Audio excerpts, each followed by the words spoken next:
Revenge doesn't follow the rules. One-Eyed Jacks proved it. Marlon Brando didn't just star in this Western. He directed it, rewrote it, and nearly bankrupted Paramount doing it. A film that started with Stanley Kubrick behind the camera ended with a method actor shooting waves for 3 weeks straight. These are 20 weird facts about One-Eyed Jacks. And wait for the bonus, because there's a final cut that Brando hid for decades, and no one's seen it since. Mount up. This story rides rough. Number 1. Before Marlon Brando ever touched the director's chair, One-Eyed Jacks belonged to someone else, Stanley Kubrick. The young director, fresh off Paths of Glory, was hired to helm what was supposed to be a straightforward revenge western. Kubrick and Brando met, talked, argued, and within 6 months, everything fell apart. The two couldn't agree on anything. Kubrick wanted precision, control, every shot mapped out like a chess game. Brando wanted emotion, instinct, room to breathe and explore. They fought over character motivation, over pacing, over the very soul of the story. Kubrick saw it as a tight, controlled thriller. Brando saw it as a psychological portrait of betrayal. After months of mounting tension, Kubrick walked. Some say he quit, others say Brando pushed him out. Either way, Paramount was left with a script, a star, and no director. So Brando looked at the studio and said one sentence that would change everything. "I'll do it myself." He'd never directed before. He'd never called a single shot. But he took the chair anyway, and from that moment, One-Eyed Jacks stopped being a movie. It became an obsession. Number 2. The script wasn't just rewritten. It was dismantled and rebuilt over and over again. The original story came from a novel called The Authentic Death of Henry Jones by Charles Neater, a fictionalized account of Billy the Kid. Sam Peckinpah did an early draft, then Calder Willingham took a pass, then Guy Trosper. By the time Brando stepped in, the script had been through at least 5 major rewrites, and he still wasn't satisfied. So he hired more writers. He brought in old friends. He sat in hotel rooms at night, scribbling notes on napkins, changing dialogue, flipping entire character arcs.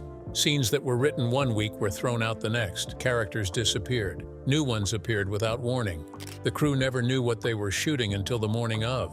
Some days, Brando would hand out fresh pages on set, still warm from the typewriter. Other days, he'd toss the script entirely and tell the actors to improvise. It wasn't collaboration, it was chaos, but Brando believed in it. He said he was chasing something real, something raw, and he didn't care how many drafts it took to find it. Number 3. Most westerns were shot on dusty studio backlots or in Monument Valley, but Brando refused. He wanted the ocean. He wanted cliffs. He wanted a western that didn't look like anything audiences had ever seen. So he took the production to Monterey, California, and shot the entire film on location along the rugged coastline. The visual contrast was stunning. Instead of desert sands and tumbleweeds, you got crashing waves and jagged rocks. Instead of flat horizons, towering cliffs and salt-sprayed air, it was beautiful, it was cinematic, and it was a logistical nightmare. Tides changed, weather shifted, equipment rusted in the salt air.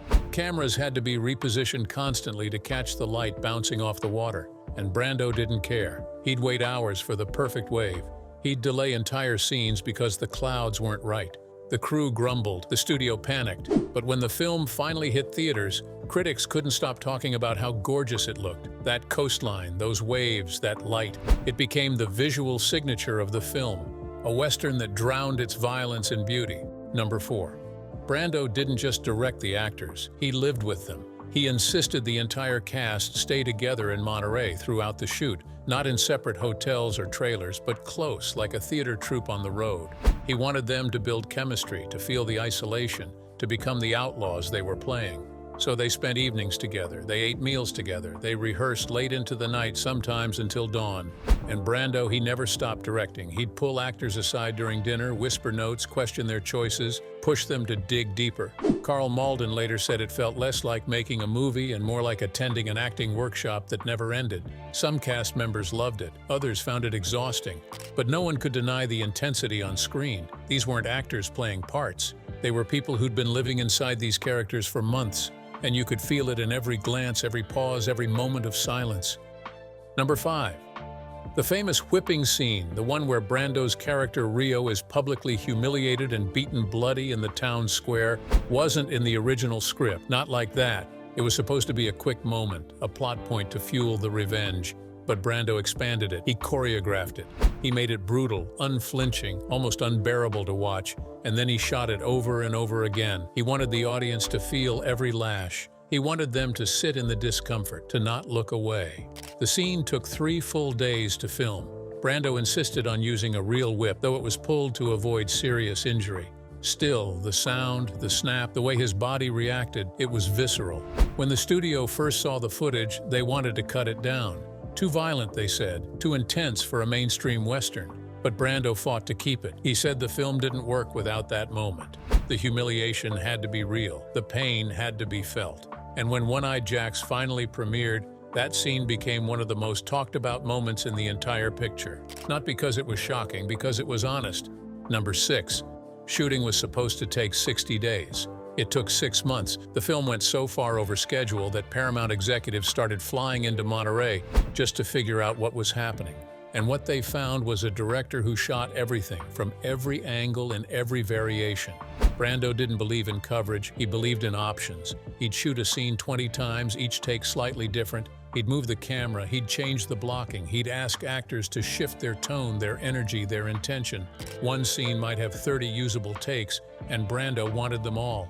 The editor later said the footage was overwhelming. There were millions of feet of film, enough raw material to cut 5 different movies. But Brando didn't see it as excess, he saw it as exploration. He was searching for truth in every frame, and he wouldn't stop until he found it. The studio begged him to wrap. The budget ballooned past $6 million, a staggering amount for a Western in 1961. But Brando kept shooting. He said he'd know when it was done. And until then, the cameras kept rolling. Number 7. Marlon Brando had a thing about waves, an obsession really. He spent 3 full weeks just filming the ocean, not action scenes, not dialogue, just waves crashing against rocks, the water rolling in and out, the foam, the spray, the light dancing on the surface. The crew thought he'd lost his mind. They stood on the cliffs freezing, waiting for Brando to call cut, but he never did. He kept the cameras running hour after hour, day after day. He said he was capturing the rhythm of nature, the pulse of the story. The studio thought it was insane. They sent telegrams demanding he move on, but Brando ignored them. Those wave shots ended up all over the final film. Transitional moments, quiet beats between scenes, moments where the ocean stood in for emotion that words couldn't touch. And in a strange way, it worked. The waves became a character, a presence, a reminder that nature outlasts violence, that the world keeps turning no matter what men do to each other. But no one told that to the crew, freezing on the cliffs for 3 weeks straight. Number 8. Karl Malden almost walked off the set, not once, but multiple times. The veteran actor who played the traitorous sheriff Dad Longworth was used to structure, to knowing his lines, to understanding the story. But under Brando's direction, none of that existed. Scenes changed daily, dialogue shifted, entire sequences were rewritten on the fly. Malden later admitted he had no idea what movie he was in. He'd prepare one way and Brando would ask him to do the opposite. He'd memorize lines and Brando would tell him to throw them out and improvise. It was maddening, it was exhausting, and it pushed Malden to a breaking point. But every time he considered leaving, Brando would pull him aside, talk him through it, explain the vision, make him believe again. And Malden stayed. He later said it was the most challenging experience of his career, but also one of the most rewarding. Because what Brando pulled out of him wasn't a performance, it was something deeper. A portrayal of guilt and cowardice so layered, so human, that it became the emotional backbone of the film. Number 9. There's a famous story about a single shot. One moment, a close-up of Brando's face. The camera tight on his eyes, the light catching just right, emotion flickering across his features. That one shot took an entire day to film. Not because of technical problems, not because of weather, because Brando kept saying it wasn't there yet. He'd do a take, watch it back, shake his head, and go again, over and over. The crew didn't understand. They'd seen 20 perfect takes already. But Brando saw something missing, some flicker of truth he couldn't name but knew wasn't there, so he kept going, take after take, hour after hour. And then finally, late in the afternoon, something clicked. He did the take, looked at the camera operator and said 2 words. That's it. The crew let out a collective exhale. They'd spent 8 hours on 15 seconds of film. But when you watch the movie, you understand. That shot, that moment, it carries weight. It tells you everything about Rio without a single word. And somehow Brando knew. He knew it was worth the wait. Number 10. The final cut that played in theaters wasn't Brando's vision, not even close. After 6 months of shooting and another year in editing, Brando assembled a cut of One-Eyed Jacks that ran close to 5 hours. 5 hours. He screened it for a small group, and they were mesmerized. But Paramount took one look at the runtime and panicked. No theater would play a 5-hour Western. Audiences wouldn't sit through it. So they took the film away from Brando and handed it to their own editors. They cut it down, 2 hours and 20 minutes. Entire subplots vanished. Characters disappeared. Scenes that Brando had spent weeks perfecting ended up on the cutting room floor. When Brando finally saw the theatrical version, he was devastated. He said they'd gutted the heart of the film, that what remained was a shadow of what he'd created. He never directed again. Not because the experience broke him, but because he couldn't bear to go through it twice. That 5-hour cut, Brando's true vision, it exists somewhere, hidden in a vault, locked away, unseen for over 60 years, and maybe that's where it'll stay, a ghost of what could have been. Number 11. Pina Pellicer, the young Mexican actress who played Luisa, was making her film debut. She'd never been on a movie set before, never worked with Hollywood stars, never dealt with the pressure of a major production. And then she walked into Marlon Brando's world. He was intense, demanding, constantly changing things, pushing her to places she'd never been as an actor. Some days she'd arrive on set not knowing what scene they were shooting. Other days, Brando would pull her aside and make her run through the same emotional beat 15 different ways until something broke open inside her. She was brilliant on camera, raw and vulnerable and achingly real. But behind the scenes she was struggling. The language barrier didn't help. The isolation in Monterey, far from home, far from anything familiar. The weight of carrying so much emotional material in her first film. Cast members noticed she'd sit alone between takes, withdrawn, somewhere else entirely. Years later, those close to the production said she never quite recovered from the experience. The performance took something from her she couldn't get back. She made only one more film after One-Eyed Jacks, and in 1964, at just 24 years old, she took her own life. The film became her legacy, a haunting, beautiful performance from someone who gave everything to the camera and had nothing left for herself. Number 12. The relationship between Rio and Dad Longworth, the betrayal that drives the entire story, wasn't originally written as deeply as it appears on screen. In early drafts, it was simpler. One partner leaves another to die. Classic Western setup. Revenge follows. But Brando kept digging. He wanted to understand why. What made a man capable of that kind of betrayal? What did it cost him? What did it mean to live with that choice? So he and Karl Malden started improvising scenes that never made the script. Moments of their past friendship, quiet conversations around campfires, shared history that lived between the lines. They talked about their characters for hours, built backstories no one would ever see, created an entire world of brotherhood that existed before the film even started. Most of it never got filmed, but it informed everything they did. When you watch Rio and Dad circle each other in the film, there's a weight there, a history. You can feel years of brotherhood rotting into hatred, and it's because Brando refused to treat betrayal as a plot device. He treated it as a wound, something that never heals, just scars over. And both actors carried that weight in every scene, even when the cameras weren't rolling. Malden said later it was the most emotionally exhausting role he'd ever played because the betrayal wasn't just in the script. It lived in every glance, every pause, every moment they shared on screen. Number 13. There's a barroom brawl midway through the film. Rio gets into a fight with one of Dad's deputies. Punches fly, furniture breaks, bodies slam against walls. It looks brutal because it was. Brando insisted on doing his own stunts. No doubles, no faking. He wanted to feel the impact. He wanted the physicality to be real. And during one take, he told the stuntman playing the deputy to really hit him. Not a stage punch, a real one. The stuntman hesitated. He'd been working in Hollywood for years. He knew you don't actually hit the star, but Brando insisted. He said if the punch looked fake, the whole scene would collapse. So when the moment came, the punch landed clean across Brando's jaw. You can see it in the film, the way his head snaps, the shock in his eyes. That wasn't acting, that was pain. Brando staggered, shook it off, and kept the scene going. The crew froze. Someone yelled cut, but Brando waved them off. He finished the take, walked off set, held ice to his face, and came back 20 minutes later ready for the next setup. Later, someone asked him why. Why risk it? Why take a real punch when they could fake it perfectly? Brando said because Rio would take a real punch. And if he wasn't willing to feel what the character felt, then he had no business playing him. The crew thought he was crazy, but they also knew they'd never forget watching him take that hit and keep going. Number 14. The famous final confrontation where Rio faces Dad in the street was supposed to be a traditional shootout, quick draw, fast death, classic Western ending. But Brando rewrote it entirely during production. He didn't want a heroic showdown, he wanted humiliation. He wanted Rio to break Dad the same way Dad had broken him. So instead of a bullet to the chest, Rio uses his fists and his gun to beat Dad bloody in front of the whole town, destroys his pride, then shoots his gun hand, crippling him permanently, leaving him alive but destroyed. It's not a clean death, it's degradation, and the studio absolutely hated it. They said audiences wanted the satisfaction of a kill. They wanted justice served with a bullet. They wanted the hero riding off into the sunset with a clean conscience. But Brando argued that this was more devastating. Death would be mercy. This was revenge.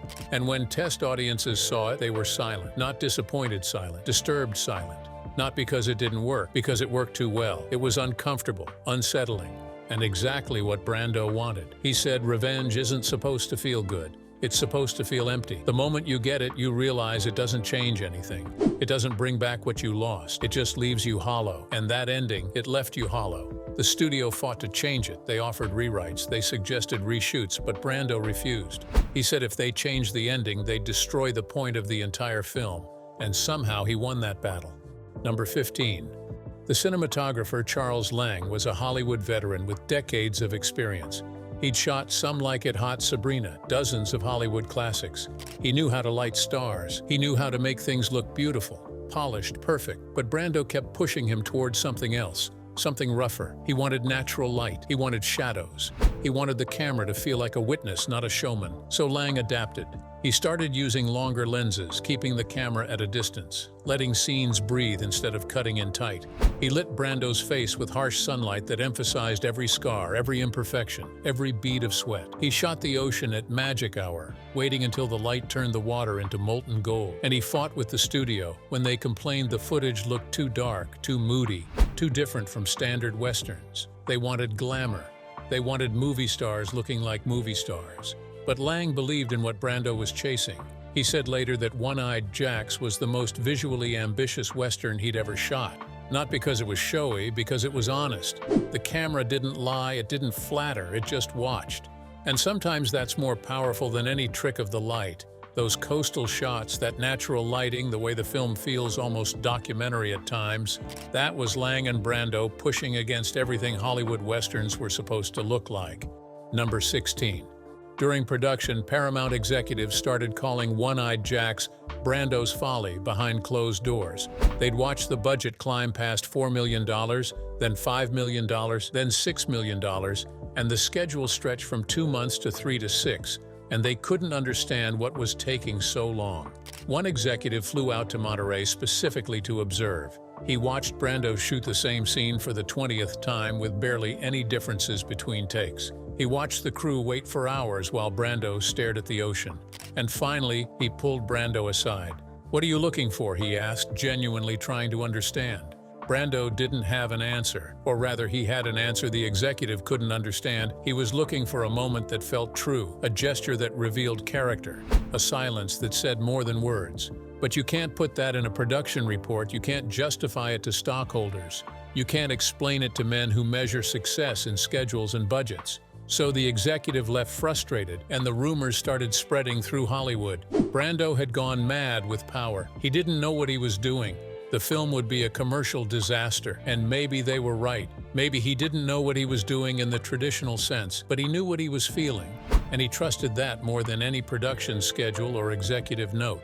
The irony is that decades later, film students study One-Eyed Jacks precisely because of what Brando was chasing in those endless takes, that rawness, that refusal to settle for good enough, that willingness to fail spectacularly in pursuit of something real. Number 17. The score was composed by Hugo Friedhofer, an Academy Award winner who knew Westerns inside and out. But working with Brando, nothing was straightforward. Brando had very specific ideas about music. He didn't want a traditional Western score. No heroic horns announcing the hero's arrival. No sweeping strings that told you exactly how to feel in every moment. He wanted something more subtle, something that lived in the spaces between dialogue, between action. So Friedhofer wrote themes that were melancholic, almost mournful, music that suggested loss rather than adventure, themes that drifted like fog instead of marching like cavalry. And when the studio heard the first recordings, they absolutely balked. Too sad, they said, too slow. Where's the excitement? Where's the energy? This is a Western, not a funeral. They wanted Friedhofer to rewrite substantial portions, brighten it up, add some heroic flourishes, make it sound like the Western's audiences expected. But Brando defended the score fiercely. He said the music understood what the film was about in a way the studio didn't. This wasn't a story of triumph. It was a story of broken men making broken choices and paying for them forever. And the music needed to reflect that emotional landscape. They compromised eventually. Some cues were brightened. Some moments got more traditional Western orchestration to satisfy the studio. But Friedhofer's melancholic core remained intact. And it's that sadness, that undercurrent of inevitable loss, that makes certain scenes in One-Eyed Jacks hit so devastatingly hard. The music doesn't celebrate violence, it mourns it. It doesn't cheer revenge. It questions the cost. And that choice, as strange and uncommercial as it seemed at the time, became one of the film's defining characteristics. Number 18. When One-Eyed Jacks finally premiered in March 1961, after all the delays and budget overruns and behind-the-scenes drama, the reviews were sharply divided. Some critics praised Brando's ambition and the film's stunning visual beauty. Others called it self-indulgent, bloated, pretentious, the work of an actor who should have stayed in front of the camera. The New York Times said Brando had bitten off more than he could chew as a director. Variety questioned whether a first-time director should have been given this much freedom and this much money. And audiences, they didn't quite know what to make of it. It wasn't the Western they expected. It was slower, stranger, more psychologically complex than anything playing in theaters. There were long silences, scenes where nothing happened except waves crashing, moments of violence that felt wrong, uncomfortable, not heroic at all. The film made back its budget eventually, but just barely. No one called it a hit. Paramount quietly distanced themselves from it, buried it in their catalog, and Brando, wounded by the reception and the studio's final cut, stopped doing press. He stopped defending it. He just let it exist in the world and moved on.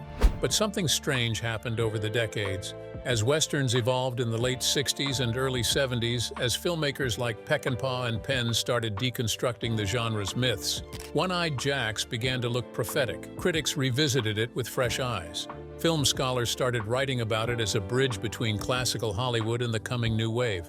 Directors cited it as an influence, and slowly, quietly, the film's reputation transformed completely. It went from a troubled production to a misunderstood masterpiece, from Brando's folly to Brando's statement. Not bad for a movie that almost destroyed its director's career. Number 19. There's a recurring visual motif throughout the film that Brando fought to preserve: the ocean, the waves, the endless horizon stretching beyond human concerns. It appears in establishing shots. It's there in transitions between scenes. It shows up in moments of silence between explosions of violence. And it's not random or decorative.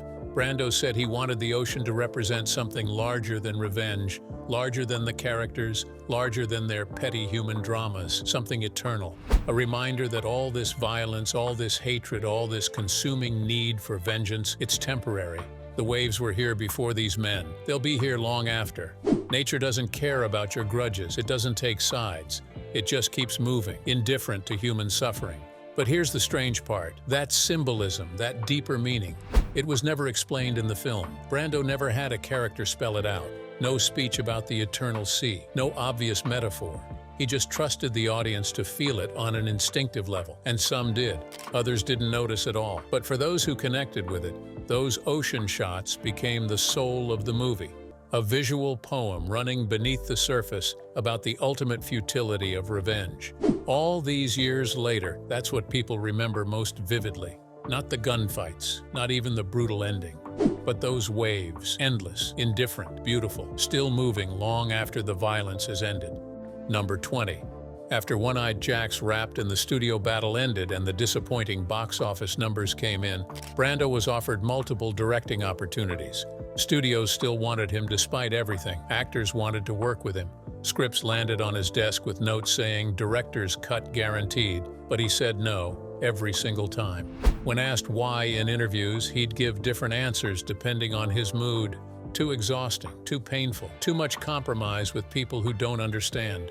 But the real reason, the one he admitted much later in life, was simpler and sadder. He'd said everything he wanted to say with One-Eyed Jacks. It was his statement about betrayal, about violence, about men destroying each other and themselves in pursuit of empty victories. And he'd fought so hard for it, sacrificed so much of himself, nearly destroyed his reputation, only to have it taken away in the editing room and cut to pieces by people who didn't understand what he'd been reaching for. That wound never healed. The scar tissue remained for the rest of his life.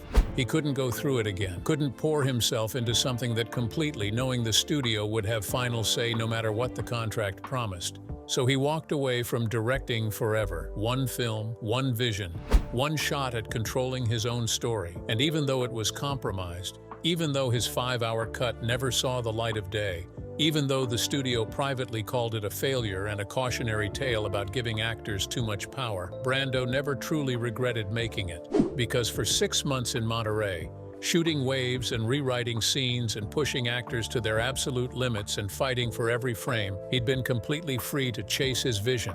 And once you've tasted that kind of creative freedom, everything else feels like a cage. He'd rather stop directing entirely than submit to another cage.